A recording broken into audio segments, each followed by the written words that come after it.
देखिए, भूत और पिशाच के नाम पे एक बहुत बड़ा डर हम सबके मन में बना रहता है। तो पहले हमें ये समझना है कि भूत होता कौन है, पिशाच होता कौन है। तो जैसा पिशाच के बारे में पुराणों से हमें पता लगता है, पिशाच नाम की एक कम्युनिटी थी जो महाभारत के युद्ध में पांडवों के साथ थी। तो वो जो कम्युनिटी है, उसके नाम से ही डर इसलिए बना हुआ है क्योंकि उस कम्युनिटी के अंदर एक, आप ये कहें कि उनका जो स्वभाव था, उस स्वभाव में कच्चा मांस खाना था। वो लोग इतने एग्रेसिव थे कि वो लोग कच्चा मांस खाते थे, और वो कच्चा मांस किसी जीव जंतु का ही नहीं, यहाँ तक कि वो नरभक्षी, जिस तरह से हम कह सकते हैं कि वो नरभक्षी थे एक तरह से। तो जब कोई भी व्यक्ति मृत्यु को प्राप्त करता है, जब वो मरता है, तो मरने के बाद वो प्रेत योनि को प्राप्त करता है। जब मरने के बाद इन पिशाच योनि की कम्युनिटी की जो लोग थे, उनकी जब मृत्यु हुई, तो उसके बाद वो सब भी प्रेत योनि को प्राप्त हुए। परंतु अब वो भगवान श्री कृष्ण जी के साथ, उनके सानिध्य में जो वो थे, तो उसके बाद उसी कम्युनिटी के जो दूसरे लोग थे, सबके सदगति हुई, ऐसा तो नहीं है। अगर मरने के 13 दिन की जो प्रक्रिया हम जानते हैं, जो हम पूजा कर्म इत्यादि करते हैं, अगर वो ठीक प्रोसेस फॉलो ना किया जाए तो वो व्यक्ति प्रेत योनि में ही भटकता है। ऐसे में उसकी नारायण बलि कुछ पूजा रहती है और त्रिपिंडी श्राद्ध करने का विधान होता है। तो अगर समय से ये चीजें ना की जाएं तो वो प्रेत योनि में ही भटकता है। इसी तरह जब वो पिशाच कम्युनिटी के जो लोग थे, उनकी जब मृत्यु हुई, वो भी प्रेत योनि को प्राप्त हुए। अब प्रेत योनि भटकना और पिशाच उनका स्वभाव था, तो इसीलिए वो लोग डबल खतरनाक हो गए एक तरह से। अब उनका जो स्वभाव था, नरभक्षी थे वो। अब उनके अंदर नरभक्षी होने के साथ साथ अब उनका सूक्ष्म शरीर था जो वो प्रेत योनि में था। तो इसी कारण पिशाच लोग मनुष्यों पर अपना बहुत ज्यादा प्रभाव दिखाते हैं। श्रीमद् भगवद गीता में भगवान श्री कृष्ण जी कहते हैं कि मृत्यु के समय पे आप जिसका जैसा चिंतन करेंगे उसी योनि को प्राप्त करेंगे।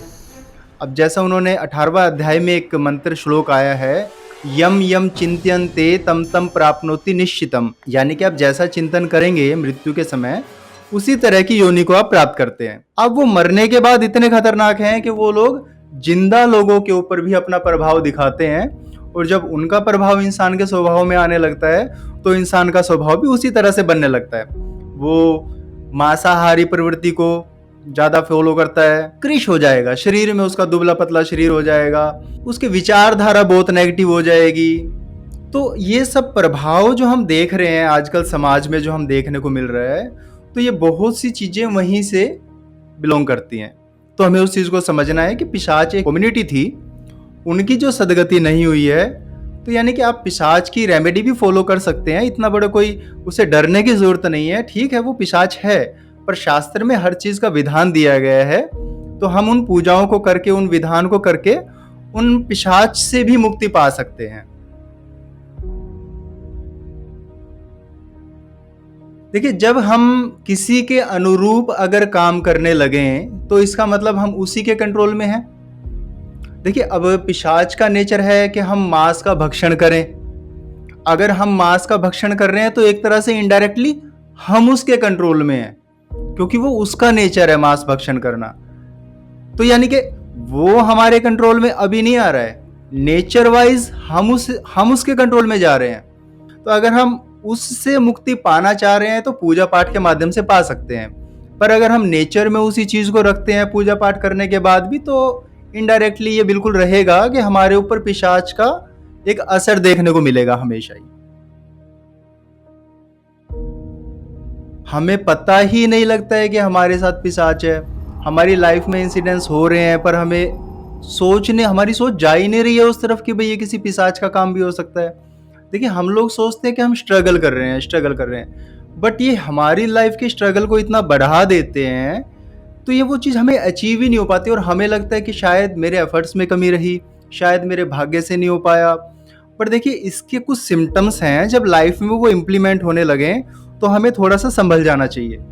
देख क्या होगा, जैसे मैं बैठा हूँ तो बैठे हुए मुझे लगेगा कि मेरे पास से कोई चीज़ गई है, ऐसा एक नेगेटिव सा थोड़ा सा हमें फील होने लगता है, जैसे पास से कोई चीज़ गई अचानक, तो एकदम से डर का माहौल। जैसे क्या होगा, लाइट में बैठे हैं हम लोग, लाइट चली गई, कुछ दिखाई नहीं दे रहा है, पर आंखों के सामने वो आकृति हमें दिखाई देने लगती हैं। तो हम उन सिम्टम्स को समझें तो क्या होता है, जैसे हम सपने में अब सो रहे हैं, हम सोते सोते हमें ऐसा लगता है जैसे हमें किसी ने जकड़ लिया है, हमें दबा लिया है, कोई जैसे हमारे सिर की तरफ कोई खड़ा है। कभी कभी तो इतना तक देखने में आया है, जो एक्सपीरियंस लोगों के साथ हुआ है वो बताते हैं, जैसे फीमेल्स की बात करें, sorry to says for viewers, देखिए जो फीमेल्स होती हैं उनके साथ ये चीज़ें रात में गलत काम भी करती हैं, ऐसा भी उन्होंने हमें बताया। क्योंकि जो क्वेश्चंस हमें सुनने को मिलते हैं जब हम उनसे उस चीज़ के बारे में पूछते हैं कि आपको लाइफ में ऐसा क्या फेस करने को मिला, तो वो चीज़ें भी देखने को मिलती हैं। अब फीमेल्स के ऊपर इन चीज़ों का बहुत ज़्यादा अटैक रहता है, बहुत ज़्यादा होल्ड इनका फीमेल्स के ऊपर रहता है। जो फीमेल्स बेबी कंसीव करना चाह रही हैं, उनको बार बार मिसकैरेज हो रहे हैं, उनको बेबी कंसीव नहीं हो पा रहा है। या बच्चों के लिए अगर कहें तो बच्चे पढ़ाई में, देखिए उनको क्या रहता है कि हमने सारी बुक याद कर ली है, बट जब हम एग्जामिनेशन हॉल में जा रहे हैं तो माइंड से क्वेश्चन पेपर देखना स्किप हो रहा है। हम वो अटेम्प्ट करने की कोशिश कर रहे हैं बट हमें उसको रिजल्ट्स नहीं मिल पा रहे हैं। हम वहाँ पे इन चीज़ों को ऑब्जर्व ही नहीं कर रहे हैं कि हमारे साथ ये चीज़ें हो सकती हैं, बट ये उन चीज़ों का इतना ज़्यादा इफेक्ट हम लोगों की लाइफ में रहता है। देखिए कई बार क्या होता है कि हम घर से कहीं दूर जा रहे हैं, किसी टूर पे, पिकनिक पे, हम अच्छा फील कर रहे हैं, बट जब हम वापस अपने घर की तरफ आ रहे हैं तो माइंड एकदम से दोबारा अपसेट होने लगेगा, माइंड सैड हो जाएगा, जैसे हम कहीं पे गए ही नहीं है घूमने के लिए, बिल्कुल वैसा नॉर्मल रूटीन लाइफ। घर के अंदर एक मिसअंडरस्टैंडिंग, कम्युनिकेशन गैप, सब लोग हैं घर में, सब कुछ है घर में, दौलत शोहरत पैसा जो आज इंसान को चाहिए सब कुछ है, बट एक सेटिस्फेक्शन की कमी लाइफ में हमें मिलती है। तो वो सब चीज़ें ऐसी हो रही हैं कि हम देख रहे हैं सारी चीज़ों को, बट हम ये चीज़ सोच ही नहीं पा रहे हैं कि ये ऐसी चीज़ों का इफेक्ट है। तो हमें इन चीज़ों से अवेयर होना पड़ेगा थोड़ा सा। अगर हम इन चीज़ों से अवेयर रहेंगे तो हम कुछ रेमेडीज़ भी फॉलो करेंगे। देखिए मैं आपको आपने पूछा नहीं है अभी, बट मैं आपको 2 एक रेमेडी भी बता दूँ छोटी-छोटी।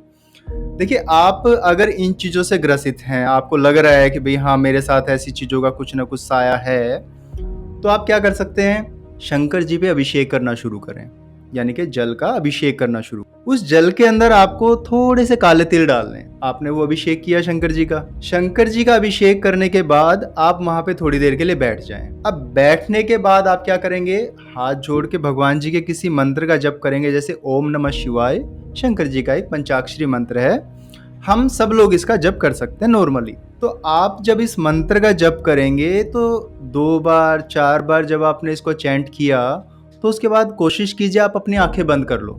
जिस शिवलिंग पे आपने अभी जल चढ़ाया है, तो आप कोशिश करो कि आंखें बंद करने के बाद अपने आप को पूरा फोकस करो, आप वहीं पे बैठे बैठे आंखें बंद करके उस चीज को जज करो कि वो शिवलिंग आपको दिखाई दे रहा है। जब आप 100% अपना वहां पे देंगे, मेंटली फिजिकली, तो आपको उसका पूरा 100% रिजल्ट मिलता है। आप ये चीज फॉलो करके देखें। इसके अलावा देखिए कामाख्या एक शक्तिपीठ है, आसाम गुवाहाटी में पड़ता है। तो आप अगर कामाख्या का इतिहास सुने तो उसको तंत्र की देवी कहा गया है, और जो वो तंत्र की देवी है उसके वहां भी सभी भूत प्रेत पिशाच इन सब चीजों का निवारण होता है। तो आप कामाख्या देवी के मंदिर में जाके भी अपनी पूजा कर सकते हैं। अगर आप वो पूजा करते हैं तो भी आपके रुके हुए काम दोबारा से, जो हमने अभी डिस्कस किया, उन सब में एक फ्लो बन सकता है। पिशाच, भूत, राक्षस, किन्नर, जितनी भी ये सब योनियां हैं जो मनुष्य को परेशान कर रही हैं, है ना, उसके व्यवहारिक जीवन को परेशान कर रही हैं, उनके कारण देखिए, अब मैं आपको एक चीज बीच में ऐड कर दूं, बहुत सी बाधाएं आती हैं। जैसे उनको रोजगार में समस्या आती है, संतान उत्पत्ति में समस्या आती है, वैवाहिक जीवन में समस्या आती है, आपस की म्यूचुअल अंडरस्टैंडिंग में, तो बहुत सी ऐसी चीजें हैं। देखिए इन चीजों से मुक्ति के लिए इनके स्वामी की शरण में जाना सबसे बेस्ट है। अब इनके स्वामी आप सब जानते हैं, भूत प्रेत के स्वामी तो महादेव हैं। तो महादेव के जैसे आप उज्जैन में महाकाल के रूप में उज्जैन में महादेव विराजमान हैं, तो आप वहां पे जाके अपना पूजा कर्म कर सकते हैं, जिससे आपको उनके प्रभाव से बचने का एक रास्ता मिल सकता है। या शंकर जी का एक विशेष श्रेणी का मंत्र है जिसको अघोर मंत्र कहा गया है, हम उन मंत्रों का प्रयोग कर सकते हैं। उनके प्रयोग से, उनके मंत्रानुष्ठान से आप इन चीज़ों से बच सकते हैं। देखिए, पिशाच के बारे में यूँ कहें कि जो शास्त्र में इनके लिए वर्णन आया है, अब नरभक्षी हैं तो इनके मुँह में खून भरा होता है। कहते हैं कि इनके हाथ में किसी न किसी बॉडी का पार्ट आप कह सकते हैं। जैसे माँ काली की बात करें तो माता काली के हाथ में जैसे नरमुंड होते हैं, तो उसी तरह आप ये कह सकते हैं पिशाच के हाथ में भी किसी मनुष्य का कोई ना कोई शरीर का अंग, किसी की टांग है, किसी की खोपड़ी है, तो इस तरह से वो चीज़ें इनके साथ दिखाई देती हैं। उसके शरीर में बड़े दुबले-पतले होते हैं, आँखें इनकी बिल्कुल लाल होती हैं, आँखें एकदम से ऐसे बल्लभ की तरह लाल, आँखों से भी खून, जैसे हम लोगों को तो पानी निकलता है आँखों से, तो अगर इनको आँसू अगर निकलता है आँखों से तो खून इनकी आँखों से निकलता है। अगर हम इनके दाँतों की बात करें तो दाँत इनके जैसे पशुओं के दाँत रहते हैं, थोड़े बड़े साइज़ में, तो उस तरह से इनका थोड़ा-सा आकृति पता लगती है। दूसरा, आप अगर इनकी हाइट और उसके बारे में बात करें, तो इनके बारे में बताएँ कि देखिए इनका शरीर तो नहीं होता है वैसे, पर जो देखने में आता है, शास्त्र से हमें जो पता लगता है, तो ये लंबी हाइट के होते हैं, दीर्घाकार, ऐसा कहा गया है। तो दीर्घाकार ये देखने के लिए मिलते हैं। शरीर की आकृति में इनके जैसे हम लोग तो फिज़िकली फिट अपने को मानते हैं कि फिट हैं। तो इनका मतलब ऐसा कुछ होता नहीं है कि भाई हाथ अपनी पोजीशन पे ही जुड़ा हुआ है तो टेढ़ा-मेढ़ा शरीर हम इनका कह सकते हैं, तो इस तरह का शरीर भी ऐसा शास्त्र में इनसे पता लगता है, तो वो सब रहता है। देखिए, हमारे शास्त्र में बलि का कुछ और महत्व था और उसका नियम भी कुछ और था। बट आज हम लोगों ने कहें या हमारी जो पहले की जनरेशन रही है उसने कहें, थोड़ी-सी गलती की है और उस गलती के कारण आज हमें वो बलि प्रथा इस रूप में देखने को मिल रही है। देखिए, मैंने बताया कि पिशाच, उसको क्या चाहिए? वो तो नरभक्षी है। वो केवल नरभक्षी नहीं है, उसको तो खून चाहिए, वो किसी भी जीव-जंतु का हो सकता है। तो अब वहाँ पे क्या देख रहे हैं हम बलि कर रहे हैं। किस चीज़ की? किसी पशु की। अब जब हमने बलि दी तो वहाँ पे क्या है, मैंने आपको बताया अभी, वहाँ पे पिशाच, भूत, प्रेत वो सब है। अब उनको तो यही चाहिए था, तो उनको जब हमने वो खून की बलि, वो जीव की बलि दी, तो वो उससे सैटिस्फाई हो रहे हैं और हमें लग रहा है कि हमारा काम सिद्ध हो रहा है। अरे, हमें सोचना चाहिए कि जो माता है, वो माता तो सारे जगत की माता है, वो तो उस जीव-जंतु की माता भी है। तो वो बलि उस रूप में नहीं माँग रही है। शास्त्र में जो बलि का रूप आया है, अब हमने अपनी बुराइयों को समाप्त करने के लिए नारियल की बलि माता को दी। अब बलि का मतलब एक भेंट रूप में है, हमने अपनी बुराइयों को या अपनी किसी बुरी आदत को भगवान को किस रूप में अर्पण किया। देखिए, शास्त्र में ही जब भगवती का हम पूजा पाठ करते हैं तो उसमें एक कुष्मांडा, कुष्मांडा हम पेठे को बोलते हैं, तो पेठे की बलि दी जाती है। अब एक विषाया मांस बलि, माह की दाल, आप समझते होंगे उड़द की दाल, जो काले उड़द की दाल रहती है उसको माह की दाल बोलते हैं, उसको मांस भी बोलते हैं। अब जब मांस बलि का विधान आया तो अब उसमें जब आपने देखा होगा आचार्य जी क्या करते हैं, उसमें दही डालते हैं, थोड़ा सिंदूर, यानी उसको रक्त वर्ण का बना देते हैं, ताकि वो मेरे शरीर के जो मांस, मेरे शरीर में जो शारीरिक विकार हैं, मैं उन चीजों को माता को भेंट कर रहा हूँ। माता, मुझसे ये नहीं सहन हो रहा है, आप इनको स्वीकार करें ताकि मुझे उन चीजों से रिलीफ मिल सके। बलि का एक्चुअली फॉर्म ये था, बट हमने क्या किया है, हम वहाँ पे जा रहे हैं, हम जीव जंतु की बलि दे रहे हैं और वो बलि देने से माता थोड़ी ना प्रसन्न हो रही है। वहाँ पे जो भूत प्रेत है, पिशाच है, वो प्रसन्न हो रहा है और वो प्रसन्न होकर हमारा काम कर दे रहा है और हमें लग रहा है कि हमारा काम हो जा रहा है। देखिए, पिशाच का सिद्ध करना आपका बहुत अच्छा क्वेश्चन है। मैंने अभी आपसे डिस्कस किया कि पिशाच केवल नरभक्षी, जीव जंतु भक्षी, इस तरह की वृत्ति वाले थे, यानी कि ये लोग धर्म का आचरण ना करके धर्म के विरुद्ध आचरण करते हैं। जो चीजें नहीं करने की हैं वो सब ये लोग करते हैं। तो अब हम इनको उस तरह की भेंट देते रहें, तब तक तो ये हमारा काम करते रहेंगे, तब तक वो हमारे गुलाम के रूप में हमारा काम करते रहेंगे। पर जिस दिन हम इनको वो भेंट देनी बंद कर देंगे, उस दिन फिर ये हमारा खून पीना शुरू करेंगे। तो मैं तो ऐसा सजेस्ट नहीं करता हूँ कि हमें किसी पिशाच की साधना करनी चाहिए। वो लोग ठीक है कर रहे हैं, पर वो गलत है। नए शरीर के निर्माण के लिए उसको पिंडों की जरूरत होती है। हम इस शरीर को एक पिंड बोलते हैं। हमारी पृथ्वी ग्रह वो भी एक पिंड है। यानी कि पंच तत्व का जो ये शरीर है, ये पंच तत्वों से मिला हुआ एक पिंड है। जैसे पिंड जो हम बनाते हैं, मरने के बाद 5 पिंड दिए जाते हैं। वो पिंड का मतलब है चावल के आटे को गूँथ के या जौ के आटे को गूँथ के जो एक हम पेड़ा तैयार करते हैं, लोई गोला बनाते हैं, उसको पिंड कहा गया है। उस पिंड में हम उसके शारीरिक पंच तत्वों की कल्पना करते हैं, जो हमारे शास्त्र की विधि हमें मिलती है। हम उन पंच तत्वों की कामना करके, उसमें प्रतिष्ठा करके उसकी पूजा करते हैं, ताकि वो उसे नया शरीर प्राप्त करने में वहाँ तक उसके लिए पहुँचे। उसके बाद जब हम दसाई, एक 10वां दिन रहता है जिसको 10 एकात्र श्राद्ध भी बोलते हैं शास्त्र में, तो 10 एकात्र श्राद्ध के दिन भी उसके लिए कुछ पिंडों का दान किया जाता है, ताकि उसे नए शरीर की प्राप्ति अच्छे से हो सके। उसके बाद 13वें वाले दिन हम उसके लिए यज्ञ इत्यादि करते हैं, ताकि उसको पूर्ण मोक्ष की प्राप्ति हो। तो इस तरह से ये जर्नी है 13 दिन की। बट इन 13 दिनों में ये जर्नी हम लोगों की है, जो हम यहाँ पे रूटीन फॉलो कर रहे हैं। जो व्यक्ति मृत्यु को प्राप्त हुआ है, उसकी जर्नी की अगर बात करें, तो देखिए सबसे पहले जैसा हमें पता है कि यमपुरी से यमराज के दूत हैं, वो आया करते हैं। वो अपने पाश में बांध के उस जीव आत्मा को, यह जो हमारा शरीर है, ये स्थूल शरीर है, इसके अंदर एक सूक्ष्म शरीर है, उस सूक्ष्म शरीर को अपने पाश में बांध के वो लेके जाया करते हैं। कहते हैं कि आत्मा अजर है और अमर है। और दूसरी तरफ बोलते हैं कि इस शरीर में जो आत्मा है, वही आत्मा इस शरीर से सभी तरह के कर्म करवा रही है। अब जब मरने के बाद ये शरीर तो यहीं पे पड़ा है, तो हम इसको कुछ खिला नहीं पा रहे हैं, कुछ पिला नहीं पा रहे हैं। क्यों नहीं खिला पा रहे हैं? क्योंकि इसमें आत्मा नहीं है। खाने वाला कौन है? वो आत्मा है, तो वो खा रही है, वो पी रही है। हमने एसी चलाया तो ठंडा भी लगेगा, गर्म भी लगेगा, तो वो कौन फीलिंग ले रहा है? वो ये बॉडी थोड़ी ना ले रही है। बॉडी को तो जला देंगे हम, बट वो जो फीलिंग ले रहा है, वो सूक्ष्म शरीर, जो वो आत्मा है, वो फीलिंग ले रही है। उस आत्मा की फीलिंग को, अब उस आत्मा को फीलिंग है, हमें ये चीज समझनी है। अब इस आत्मा को बांध के जब वो यम के दूत लेके गए, तो अब इस आत्मा को इस शरीर में किए गए पुण्य कर्म, पाप कर्म, सब चीजों का वो भोगने के लिए मिलेगा। उसके लिए देखिए, जो नरक में जा रहे हैं, नरक में जाने के लिए शास्त्र में 28 तरह के नरक बताए गए हैं। ये जो हम नरक की बात कर रहे हैं, ये गरुड़ पुराण के अनुसार कर रहे हैं कि गरुड़ पुराण में 28 तरह के नरकों का वर्णन आया है। परंतु वहीं पे जब हम विष्णु पुराण की बात करते हैं, तो वहां पे कुंडों का वर्णन आया है। 86 तरह के कुंड बताए गए हैं।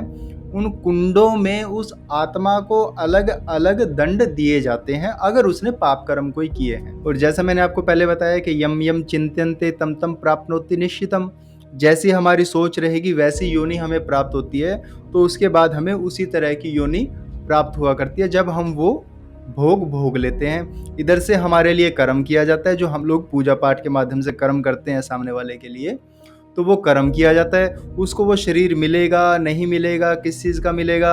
जब उसकी अगर गति पूर्णता ठीक से हो जाएगी, तो उसको वो शरीर मिलेगा। अगर उसको वो शरीर पूर्ण नहीं मिलता है, जिसकी सदगति नहीं होती है, तब वो मृत आत्मा या तो प्रेत योनि में विचरण करती है, अन्यथा वो भूत योनि को प्राप्त करती है। तब वो लोग भूत बन जाते हैं। देखिए, योनियां, जैसे हमने सबने सुना है कि 84 लाख योनियां होती हैं। तो उस 84 लाख योनियों में अब हम सोचते हैं कि 84 लाख योनियां, क्या हम 84 लाख जन्म ले चुके हैं? हाँ, हम सब लोग 84 लाख जन्म लेते हैं। उसके अंदर देखिए, ब्रह्मा जी ने जब सृष्टि की उत्पत्ति की, तो श्रीमद् भागवत पुराण के 2वें अध्याय के 5वें स्कंद में उन्होंने सृष्टि का वर्णन किया है। तो उसमें उन्होंने बताया कि करीबन 30 लाख प्रजाति पेड़ पौधों की हैं। यानी कि जो वो 30 लाख योनियां हैं, वो भी ब्रह्मा जी द्वारा उत्पन्न की गई सृष्टि का एक हिस्सा है। तो यानी कि 30 लाख तरह की वैरायटी पेड़ पौधों की हुई। इसके बाद ब्रह्मा जी ने बताया कि विष्णु पुराण में हमें पता लगा कि ब्रह्मा जी ने जो कीड़े मकोड़े, जो छोटे जीव पैदा किए, वो छोटे जीव की 27 लाख योनियां उन्होंने बताया। वहां पे हमें पता लगता है कि 27 लाख योनियां हैं। और इसके बाद उन्होंने पक्षियों की योनियों को उत्पन्न किया। पक्षियों की योनियों में 14 लाख योनियां यहाँ पे बताई गई हैं। और पक्षियों के बाद उन्होंने पानी के जीव, जो जल के जीव हैं, उनकी उत्पत्ति की। उसमें उन्होंने 9 लाख योनियां बताई हैं। कि 9 लाख तरह की अलग-अलग वैराइटीज़ हैं। जो हम मछली देखते हैं डिस्कवरी चैनल पे, तो अलग-अलग तरह की वैराइटी देखते हैं। तो जल के जीव इस तरह से 9 लाख तरह के जीव अलग-अलग पाए जाते हैं। इसके बाद देवता, मनुष्य, पशु, ये सब जो कुल मिला के 4 लाख योनियाँ ये सब रहती हैं। जब इनको टोटल करते हैं तो 84 लाख योनियाँ ये हुआ करती हैं। तो मनुष्य को जैसे मैंने बताया, जैसा उसको शरीर मिलेगा, उसके जैसा कर्म हुआ है, उसके लिए जैसे उसके कर्म थे, पाप पुण्य, उन सब का जब हिसाब होगा तो उसके बाद उसके लिए नई योनि डिसाइड होती है, तो उसको फिर वो योनि प्राप्त होती है। 28 तरह के नरक जो हमें गरुड़ पुराण से पता लगता है। आपने वैतरणी का जिक्र किया। वैतरणी नदी एक खून की नदी है। वहां पे खून, मज्जा, उसका बहाव है। उस नदी के बीच में उस आत्मा को वहां पे स्ट्रगल करना होगा। उस खून की नदी में केवल मतलब वो खून सामान्य बह रहा है ऐसा नहीं है, वो उबलता हुआ खून है। उस खून के बीच में उसे रहना होगा। वहां पे जब वो उबलते हुए खून में खोलती है, उसे भूख भी लगेगी, प्यास भी लगेगी, परंतु वहां पे लगातार उसको उस नदी से निकलने ही नहीं दिया जाएगा, उसको उसी में रखा जाएगा। अब वो व्यक्ति के कर्मों के आधार पे कि किसको कितने समय तक उस नदी में रखा जाएगा, वो एक अलग हिस्सा हुआ। इसके बाद जब हमें एक कुंभी पाक नरक, कुंभी पाक नरक में मतलब क्या है ना कि जब हम कोई अति करते हैं, जो लोग जीव जंतु मरा हुआ कहो या मार के कहो, कढ़ाई में जैसे तल के खा रहे हैं, उसी तरह से उनको कुंभी पाक नरक में डाला जाता है। बट अभी तो हमारे लिए टेस्टी है, हमारे लिए नहीं, सॉरी उन लोगों के लिए जो लोग उसको खा रहे हैं, उन लोगों को अभी तो स्वाद आ रहा है, पर जब मृत्यु के बाद सारे कार्यों का उनका लेखा जोखा होगा, तब उन्हें असली आनंद की प्राप्ति होने वाली है। दूसरा, एक क्रीमी भोजन। क्रीमी भोजन में क्या रहता है कि किसी भी चीज को ना काट काट के बहुत हम बारीक करते हैं, और बारीक करके उसके बाद उसको कीड़ों के सामने डाल देते हैं। जैसे अब देखिए, बड़ा अगर कोई रहेगा तो उसको बड़ा पीस खा सकता है, अब छोटा रहेगा तो उसको ऐसे काट के छोटा करके देना पड़ता है। बच्चों को छोटी बाइट दी जाती है। यानी क्रीमी भोजन में उस आत्मा को छोटे छोटे टुकड़ों में बांट दिया जाता है।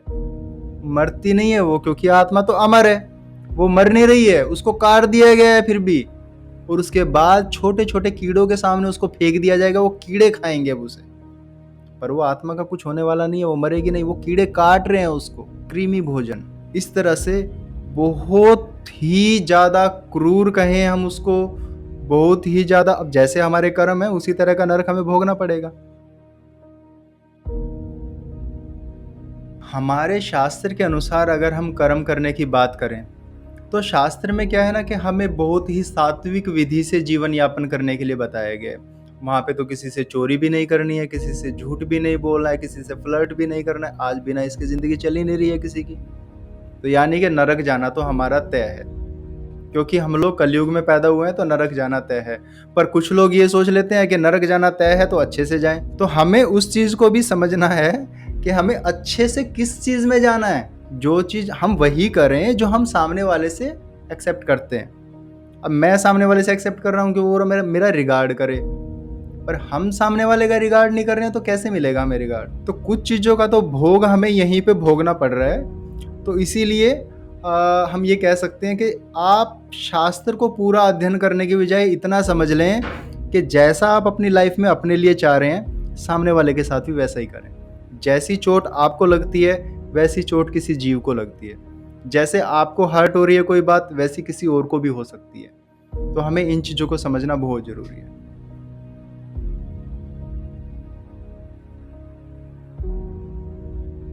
पूर्णतः अगर उसका कर्म नहीं हुआ है ना, कोई मरने के बाद उसका ना दशगात्र श्राद्ध हुआ है, ना पिंडदान हुआ है, ना कोई विधि हुई है। यहाँ पे शास्त्र में एक वचन आता है, पुत्र। पुत्र की कामना इसीलिए की जाती है, कहते हैं कि पू नाम को नरकः तारयति इति पुत्रः। यानी कि जो वैतरणी नदी का जो हमने जिक्र किया, उसी तरह से पू नाम का नरक भी है। उस नरक से वो सबसे ज्यादा पीड़ा देने वाला है। वहां पे प्यासा रखा जाता है इंसान को, उस आत्मा को। तो वहां पे जो पुत्र का धर्म है, वो जलांजलि जो अपने पितरों के लिए करता है, तो वो जो जलांजलि देगा वही जल उसके पूर्वजों को, उसके पितरों को, उसके जो बड़े जिनके लिए वो कर्म कर रहे हैं उनको मिलता है। अगर वो कर्म नहीं कर रहा है तो उनको वो जलांजलि नहीं मिलती है।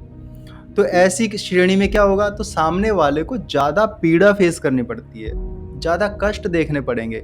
हाँ, पर आपने एक चीज़ कही कि अगर उसने आजीवन अच्छे कर्म किए, अगर उसने आजीवन अच्छे कर्म किए हैं और अंततोगत्वा क्या हुआ, उसको मरने के बाद नरक मिलेगा, स्वर्ग मिलेगा, वो तो उसके कर्मों के आधार पे होगा ना।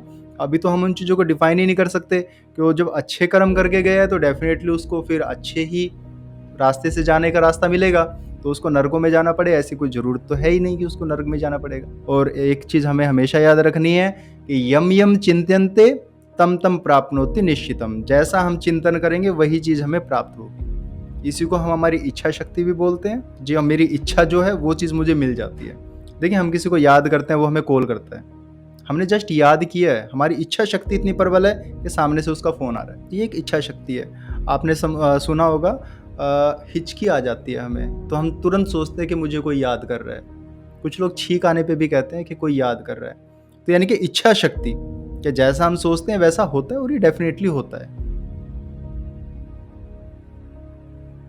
हमारे शास्त्रों में जो भी विधि विधान बनाया गया है वो बहुत ही ऑथेंटिक है। हमारा शरीर पंच तत्व से मिलकर बना है। जब हम शरीर को जला देंगे तो मिट्टी का शरीर है, तो राख के रूप में हमें दिखाई दे रहा है, तो वो मिट्टी दिखाई दे रही है।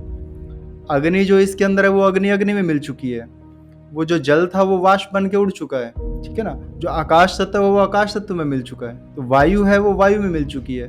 तो दाह संस्कार एक इतना ऑथेंटिक प्रोसेस है इस शरीर को डिस्ट्रॉय करने के लिए कि इससे ऊपर कुछ है ही नहीं। यानी कि इस पंच तत्व के पूरे शरीर को प्राकृतिक पंच तत्वों में मिला देने की प्रक्रिया का नाम दाह संस्कार है। देखिए, स्वर्ग के लिए वर्णन तो बहुत विस्तृत है। ये स्वर्ग और नरक की कामना करता कौन है? हम लोगों के यहाँ पे ना दो तरह के लोग देखने को मिलते हैं, एक नास्तिक और एक आस्तिक। जो नास्तिक है, हम कहते हैं कि भाई वो मानता ही नहीं है इन चीजों को, तो यानी कि वो स्वर्ग को और नरक को मानता ही नहीं है, वो केवल अपना काम करने पे ध्यान देगा। कुछ लोग आस्तिक हैं, जो आस्तिक है वो इन चीजों में विश्वास करते हैं। पर मेरा सोचना यह है कि जो लोग नास्तिक हैं वो सबसे ज्यादा विश्वास इसी चीज में करते हैं। पूछे कैसे? शास्त्र ने कहा कि नास्तिक न अस्ति यस्य मति अस्मिन लोके, यानी कि जिसकी बुद्धि इस लोक से जुड़ी हुई नहीं है। यानी कि उसकी बुद्धि कहां से जुड़ी है? फिर परलोक से जुड़ी है। यानी कि वो तो हमसे भी ज्यादा मान रहा है कि परलोक है। हम लोग कह रहे हैं हम आस्तिक हैं। आस्तिक का मतलब अस्ति यस्य मति अस्मिन लोके, यानी कि जिसकी बुद्धि केवल इसी लोक में है वो आस्तिक है। हम लोग इसी लोक में घूम रहे हैं, हमारी विचारधारा, हमारी सोच वो सब इसी लोक से जुड़ी हुई है, हम लोग आस्तिक हैं तब। और वो जो नास्तिक है वो सबसे बड़ा आस्तिक है, क्योंकि वो उस लोक की कल्पना कर रहा है। यानी कि उस लोक की, किस लोक की? किसी लोक की कामना की गई है, उसी लोक को स्वर्ग कहा गया है, क्योंकि वो एक ऐश्वर्यशाली जीवन जीना चाहता है। वो चाहता है कि मेरे जीवन में कोई कष्ट ना हो। और स्वर्ग में भी ऐसा ही कहा गया है कि वहां पे आपको कोई कष्ट देखने को नहीं मिलेगा, आपकी लाइफ बड़ी स्मूथ रहेगी। आपकी लाइफ का मतलब जो आपकी आत्मा मृत्यु के बाद वहां पे जाने वाली है उस लोक में, वहां पे जब वो विचरण करेगी, घूमेगी फिरेगी, उसको जो संसाधन मिलने वाले हैं वहां पे, यानी कि सुख की कामना को स्वर्ग कहा गया है। जब हमें सुख की प्राप्ति है वहीं पे स्वर्ग है। यानी कि मृत्यु के बाद जब हमें सुख की प्राप्ति होती है तो हम स्वर्ग को प्राप्त करते हैं। हमारे शास्त्रों में न केवल चरवाहक, यहाँ पे जैन समुदाय भी एक पुराण इतिहास को मानने वाले, शैव समुदाय शंकर जी को मानने वाले, निम्बार्क या रामभद्राचार्य समुदाय के लोग हैं। तो समुदाय डिफरेंट होने से उन चीज़ों का कोई ऐसा सच इफेक्ट नहीं है, बट वो लोग फॉलोअर्स हो सकते हैं, एक दूसरे मत के हों, बट उनके फॉलो करने के बाद सनातन एक ही है। सनातन का नियम वो सबके लिए एक ही है। हाँ, हमें ये लगता है कि वो लोग समथिंग बेटर हो सकते हैं या बेटर हैं हमसे, या उनकी दिनचर्या कहें या उनका दैनिक रूटीन आप कहें, तो वो डिफरेंट हो सकता है। उनके खान पान का तरीका अलग हो सकता है। जैसे अब जैन समुदाय की बात करें तो सूर्यास्त के बाद वो खाते नहीं हैं, तो आयुर्वेद शास्त्र में भी ऐसा ही बताया गया है कि सूर्य अस्त के बाद कुछ खाना नहीं चाहिए। तो सूर्य अस्त होने से पहले वो लोग भोजन करते हैं। तो वो एक जीवन शैली है। वो जीवन शैली डिफरेंट है केवल समुदाय के अनुसार, बट एज सच वो अलग नहीं है। रिजल्ट सबके लिए एक ही होने वाला है। देखिए, अपनी लाइफ को आइडियल तरीके से जीने के लिए हमें सबसे पहले तो जो शास्त्र की अगर बात करें तो शास्त्र में बताया गया है कि हमें सूर्य उदय से कम 90 मिनट पहले उठ जाना चाहिए। तो एक हमने एक कहावत और एक लाइन भी सुनी है, कहते हैं कि उठ जाग मुसाफिर भोर भई, अब रैन कहाँ जो सोवत है। जो सोवत है सो खोवत है, जो जागत है सो पावत है। यानी कि सूर्य उदय होने के बाद भी अगर व्यक्ति नहीं उठ रहा है तो इट मीन्स वो लाइफ में बहुत कुछ लूज कर दे रहा है। जबकि क्या करना चाहिए था, अब आप अगर 10 बजे 11 बजे सो रहे हैं और सुबह 8 बजे उठ रहे हैं सूर्योदय के बाद, तो आपने अपनी लाइफ के 2 घंटे कम कर लिए। अगर आप 2-2 घंटे करके 12 दिन ऐसा कर रहे हैं तो यानी कि आपने अपनी लाइफ का 1 दिन कम कर लिया। अगर हम सूर्योदय से पहले उठेंगे, सूर्योदय से पहले उठ के एक बहुत अच्छा वातावरण होता है जिसमें हम एज्यूम करते हैं कि कॉस्मिक रेज का जो पॉजिटिव इफेक्ट हमें मिलता है, हम उस चीज़ को मिस कर दे रहे हैं अगर हम सूर्योदय के बाद उठ रहे हैं। अगर हम सूर्योदय से पहले उठ रहे हैं तो हम उस कॉस्मिक रेज के पॉजिटिव इफेक्ट को गेन कर रहे हैं। तो इसके बाद जब हम आगे बढ़ते हैं रूटीन में, तो सूर्य उदय के बाद हम तुरंत प्रभाव से भोजन करके और उसके बाद अपने दिनचर्या में शुरू हो जाते हैं। देखिए, दिनचर्या शुरू करने के बाद हमारे शास्त्र ने एक ही चीज़ हमें बताई है कि हमें कभी किसी का बुरा नहीं करना है। और हमारे शास्त्रों में हमने सबने एक बात बहुत अच्छे से सुनी है, सर्वे भवन्तु सुखिना, सर्वे सन्तु निरामया, सर्वे भद्राणि पश्यन्तु, माँ कश्चित दुख भाग भवेत। हम लोग ऐसी सनातन परंपरा के फॉलोअर हैं, ऐसी संस्कृति से जुड़े हैं जो लोग दूसरों के सुख की भी कामना करते हैं। तो इसीलिए जब हम स्वार्थ को छोड़ के सबके सुख की कामना करते हुए जीवन जिएंगे तो हम लोग ऐसी लाइफ जी पाएंगे जो दूसरों के लिए आइडियल होगी। बट हम आज अपने स्वार्थ में फंसे हैं। अब कहीं पे निकलते हैं गाड़ी लेके तो हमें रहता है कि सबसे आगे निकलना है, दूसरे को हम पता नहीं कैसे रैश ड्राइव करके नुकसान भी पहुंचा सकते हैं। तो क्या है, वो हमें उस चीज़ को समझना है कि हम ऐसा ना करें ना। जैसा भगवान जी भी कहते हैं कि मैं हर जीव के हर कण कण में मैं वास है। देखिए, यहाँ पे ईशावास्य उपनिषद की बात करें, कहते हैं कि ईशावास्यम इदम सर्वम यत किंचित जगत्याम जगत। अभी कुछ समय पहले एक रिसर्च हुई, उसमें पता लगा महामशीन का निर्माण हुआ और उस महामशीन ने एक गॉड पार्टिकल को सर्च किया। यानी कि जो पार्टिकल सृष्टि की सबसे छोटा कण था उसको फाइंड आउट किया और बताया कि उसके अंदर पावर है, उसके अंदर एनर्जी है। तो हम ऐसी परंपरा, ऐसी सनातन संस्कार को जीने वाले लोग हैं जो हमारे लाइफस्टाइल को दूसरों के लिए आइडियल बना देता है। बट अगर हम उस चीज़ को फॉलो करते हैं तब झूठ ना बोलें, चोरी ना करें, मक्कारी ना करें, जारी ना करें, किसी के फ्लर्ट ना करें, तो ये चीज़ें कॉमन हैं जो हमें लाइफ में इम्प्लीमेंट करनी चाहिए। जब हम इनको इम्प्लीमेंट करेंगे तो एक आइडियल लाइफ हो। अंत में मैं इतना ही कहना चाहूँगा, हमारा जो विषय शुरू हुआ भूत प्रेत पिशाच से, हमें पिशाच वगैरह से, देखो उनका जो नेचर है उस नेचर से डरने की ज़रूरत है। हम अपने नेचर में वो चीज़ ना लाएं। अगर हम अपने नेचर में वो चीज़ ला रहे हैं तो इट मीन्स हम पिशाच ही हैं। अगर किसी को अदृश्य रूप से, जैसे अब आत्मा के रूप में वो जो पिशाच हैं, अगर किसी को अपना ग्रास बना ले रहे हैं, अगर किसी के ऊपर उनका प्रभाव आ ही गया है, तो उसको भगवान की शरण में जाके, महादेव की शरण में जाके, माँ कामाख्या की शरण में जाके हम उन चीज़ों से निवृत्ति प्राप्त कर सकते हैं। तो इसीलिए हमें किसी चीज़ से अधिक डरने की ज़रूरत भी नहीं है, क्योंकि हमारा शास्त्र बहुत समृद्ध है। जहाँ पे उत्पत्ति बताई है तो वहाँ पे विलय भी बताया है। अगर कोई कारण है तो उसका निवारण भी निश्चित रूप से है। और हर चीज़ को एनालाइज करें, समझें कि मेरी लाइफ किस तरफ जा रही है, उसके बाद आप निर्णय लें कि मुझे किस तरह की लाइफ को फॉलो करना है, किस तरह से दूसरों के लिए आइडियल बनना है। For more such content, subscribe to our channel, hit the like button and download the Vama app now.